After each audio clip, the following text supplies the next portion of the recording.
আসসালামু আলাইকুম। আমি মন চৌধুরী। স্বাগতম আজকের আইসিটি ক্লাসে।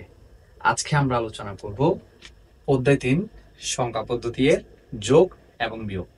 আমরা দুইটা সহজ নিয়মের মাধ্যমে চেষ্টা করব যোগ এবং বিয়োগ শেষ করার জন্য। কথা না বাড়িয়ে আজকের ক্লাস শুরু করি।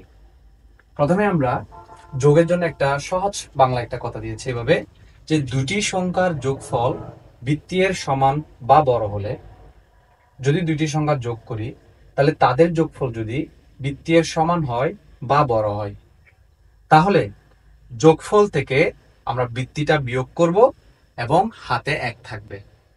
আমরা অক্টালের যোগ এবং হেক্সাডেসিমালের যোগ ঠিক একই নিয়মে ফলো করে আমরা করব। তাহলে আমরা একটু খেয়াল করি, যদি আমরা 6-এর সাথে যদি 7 যদি যোগ করি তাহলে আমাদের হয় 13। তাহলে যেহেতু এটা 8-এর, আমরা যেহেতু অক্টাল যোগ করতেছি তাহলে এদের বৃত্তি হচ্ছে, বেস হচ্ছে 8। যেহেতু বেস 8 আমরা বলেছি, কিন্তু বৃত্তের সমান বা বড় হলে তাহলে আমরা ওই যোগফল থেকে বৃত্তিটা বিয়োগ করব। তাহলে আমরা যদি বিয়োগ করি তাহলে এখানে পাই কত? 5। তাহলে 5 বসলো, এবং যদি বৃত্তি বিয়োগ করি তাহলে কেরি 1 থাকবে, তার মানে এখানে একটা 1 যোগ হবে। পরবর্তীতে 5 2 7, উপরের 1 8, তাহলে বৃত্তির সমান হলো, তাহলে 8 থেকে 8 গেলে 0, হাতে আছে আবার 1। কেন 1 আছে? কারণ আমরা বৃত্তি বিয়োগ করেছি। একইভাবে 5 3 8, 8 1 9, তাহলে আবার 8 এর চেয়ে বড় হয়ে গেল। তাহলে আবার 9 থেকে যদি 8 যায় তাহলে 1। যেহেতু আমরা বৃত্তি বিয়োগ করেছি তাহলে উপরে একটা 1 থাকবে। আবার 6 3 9, 9 1 10, আবার 8 এর চেয়ে বড়, তাহলে 10 থেকে 8 গেলে 2, আবার হাতে 1 থাকবে। তাহলে আমরা যদি একটা এখানে কাউন্ট করি, 4 1 5, 5 1 6। এটা হলো আমাদের অক্টালের যোগফল।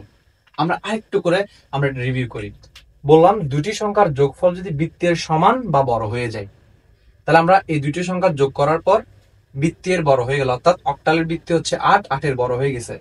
সুতরাং আমাদের যোগফল থেকে 8টা বিয়োগ করতে হবে, বিয়োগফলটা লিখবো, কিন্তু আমরা করেছি যোগ। এটা আমি আরেকটু শর্টকাট করে বলি, যদি আমরা 6 আর 7 যদি যোগ করি 13 পাই, আসলে এই 13-র পরিবর্তে আমরা যে সংখ্যাটা অক্টালে পাই সেটা হচ্ছে 15।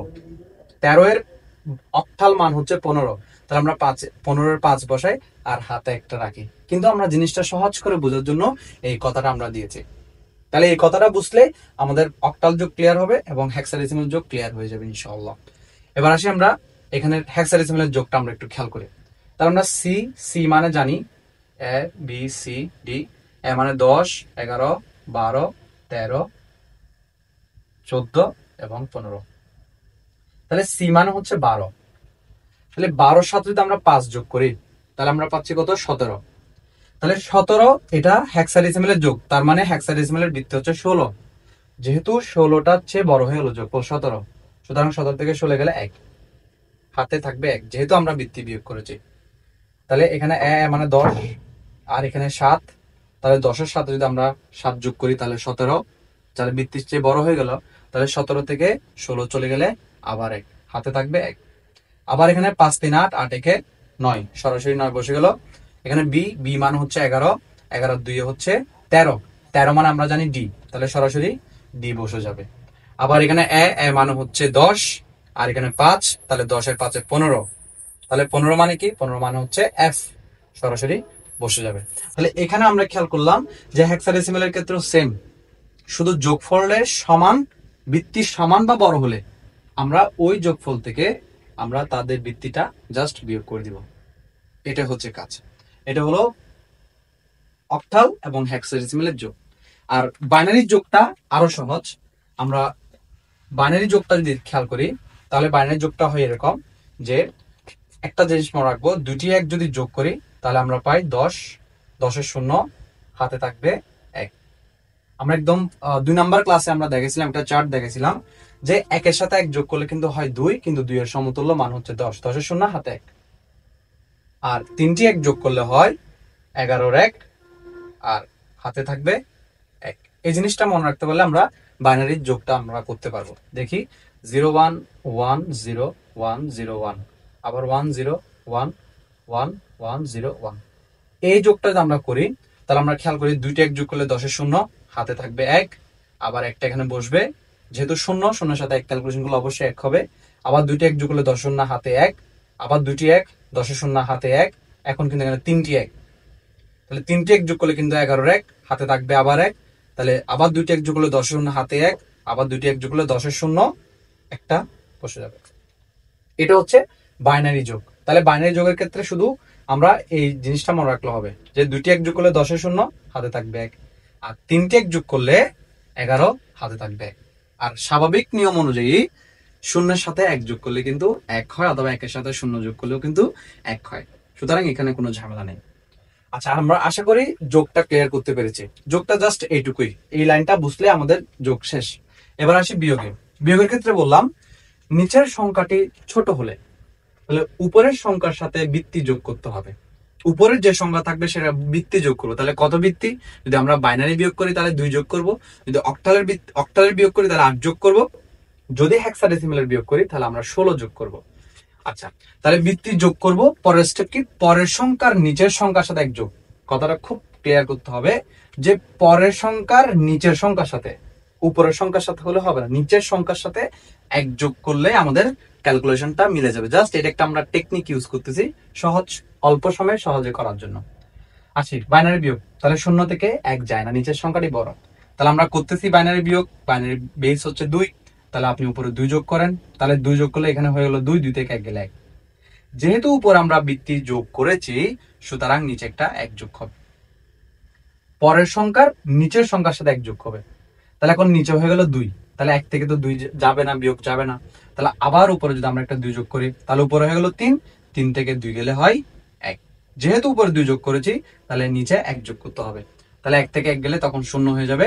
আবার এখানে 0 থেকে 1 যাবে না, তাহলে আবার 2 যোগ করি, তাহলে 2 থেকে 1 গেলে আবার 1 হবে। 2 যোগ করেছি তাই নিচে একটা 1 যোগ হবে।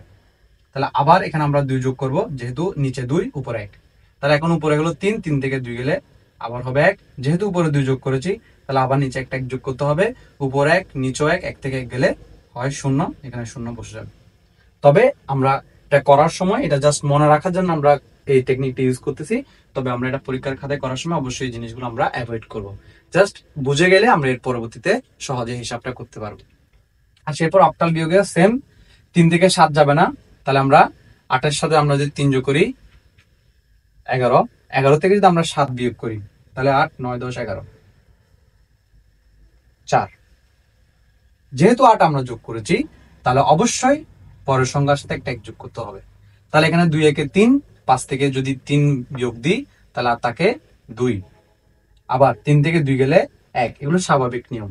আর 4 থেকে যেহেতু 6 যাবে না তাহলে আমরা উপরে 8 যোগ করি। যেহেতু আমরা অক্টালের কাজ করতেছি, অক্টালের জন্য বৃত্তি হচ্ছে 8, তাহলে উপরে হয় 12, 12 থেকে 6 গেলে 6। যেহেতু 8 যোগ করেছি নিচে একটা 1 যোগ করতে হবে। তাহলে নিচে যদি আমি 1 যোগ করি তাহলে 3 থেকে 1 গেলে 2। তাহলে সহজ, এই কথাটা বুঝলে আমাদের ক্যালকুলেশনটা একদম সহজ। আসি হেক্সাডেসিমাল। এ মানে হচ্ছে 10। তাহলে 10 থেকে যদি 6 চলে যায়, 10 থেকে 6 গেলে 4, সহজ হিসাব। 5 থেকে 7 কিন্তু যাবে না। তাহলে যেহেতু 5 থেকে 7 যাবে না তাহলে আমাদের নিয়ম হচ্ছে যে করার সময় বৃত্তি যোগ। তাহলে আমরা যেহেতু হেক্সাডেসিমালে বিয়োগ করছি, হেক্সাডেসিমালের বেস হচ্ছে 16, তাহলে 16 সাথে যদি আমরা 5 যোগ করি তাহলে আমরা এখানে পাচ্ছি হচ্ছে 21। আর 21 থেকে যদি 7 যায় তাহলে আমরা পাই 14। তাহলে আমরা একটু করে লিখি আবার A B C D E F. তাহলে 14 হচ্ছে ই। তাহলে আমরা এখানে ই বসালাম। যেহেতু 16 যোগ করেছি তাহলে পরের সংখ্যার সাথে 1 যোগ। তাহলে এখানেও 3, উপরেও 3, 3 থেকে 3 গেলে 0। 1 থেকে 6 যাবে না। তাহলে আমরা যদি এখানে 16 যোগ করি তাহলে পাই আমরা 17। 17 থেকে 6 গেলে হয় 11, 11 মানে হচ্ছে বি। আর এখানে যেহেতু 16 যোগ করেছি তাহলে নিচে একটা 1 যোগ হবে, তাহলে বি মানে হচ্ছে 11। 11 থেকে যদি 1 চলে যায় তাহলে হবে 10, 10 মানে হচ্ছে 1। এটা হচ্ছে আমাদের বিয়োগের নিয়ম।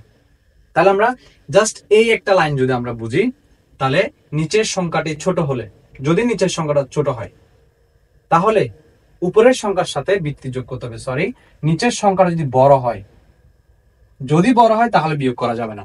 যদি নিচের সংখ্যা যদি বড় হয় তাহলে উপর সংখ্যার সাথে বৃত্তিটা যোগ করব এবং পরের সংখ্যার নিচের সংখ্যার সাথে 1 যোগ করতে হবে।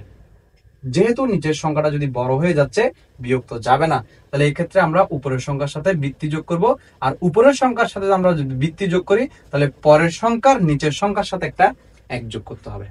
তাহলে এটা হচ্ছে আমাদের বাইনারি বিয়োগ, অক্টাল বিয়োগ, হেক্সাডেসিমাল বিয়োগ।